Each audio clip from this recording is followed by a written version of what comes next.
A 16-year-old boy is being hailed as a hero after drowning while trying to rescue a woman and her son at Woodbine Beach on Friday. The area of the beach where the accident happened was not a designated swimming area. Joining us live now with some vital swimming safety information is Barbara Byers of the Life Saving Society. Barbara, thank you very much for joining us today. Always a tragedy when you see something like this happen, somebody going out to try and save a life and ends up losing their own life. What would you recommend to people who are considering, if they see someone in distress in the water, what do they do? Well, I think, first of all, what he did was very well-intentioned and heroic, but probably it wasn't the best thing to do. And not to take anything away from him and his decision, which was wonderful. Especially if you're in a situation like the Toronto beaches where there's lifeguards. They have lifeguard designated areas and they're marked with flags. This incident happened outside of that area, and that was because that area is a high-risk area. There's rocks, there's a current, and so on. But if you see something happen, either in the lifeguard supervised area or somewhere else, first thing you should do is go to the lifeguards. They're the professionals, is what they do. They do it all the time, they're trained. Get to the lifeguards, have them do the rescue. Say you're somewhere else. Say you're at a beach, you're up north, there's no lifeguards around, and someone's in trouble. First thing is call for help. Have someone call 911 and get some professionals coming. Yes, but in the meantime, if you feel confident in your swimming ability and you feel you're strong, then attempt a rescue, but very important, take something with you. If you watch lifeguards when they're performing a rescue, they don't go without anything. They take a rescue tube, a rescue can.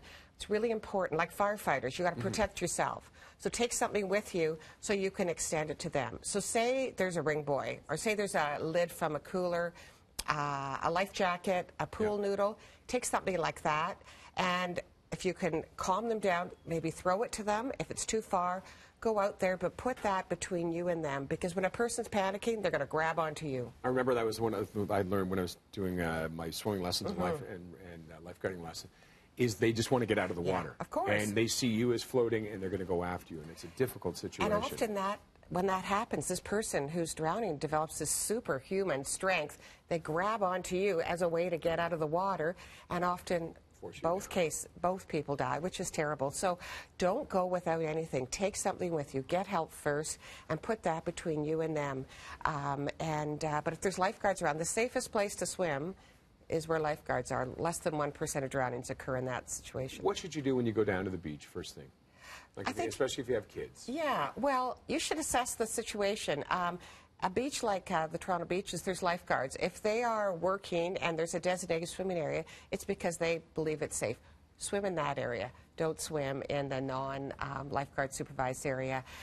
Look at the water, look how deep it is, and so on. Look where the drop-off area is. If you have kids with you, so important with non-swimmers to put an extra layer of protection. Bring a life jacket, not one of those, not those water wings or those silly floaty things. Those are toys.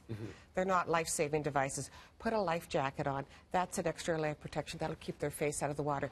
But then that doesn't mean you're not on guard. You need to be on guard. You need to be in the water. Even if you have 8-year-old kids, say they're good swimmers, it's so easy to be distracted, to be talking to someone and not see what's happening. Go in the water, wade in up to your knees, up to your waist, swim with them or watch them, because you need to be your child's lifeguard, even if there are lifeguards working. Drowning can happen in 10 seconds. It's silent. You need to be watching. And the other thing I'm really focusing on this summer is put your phone down.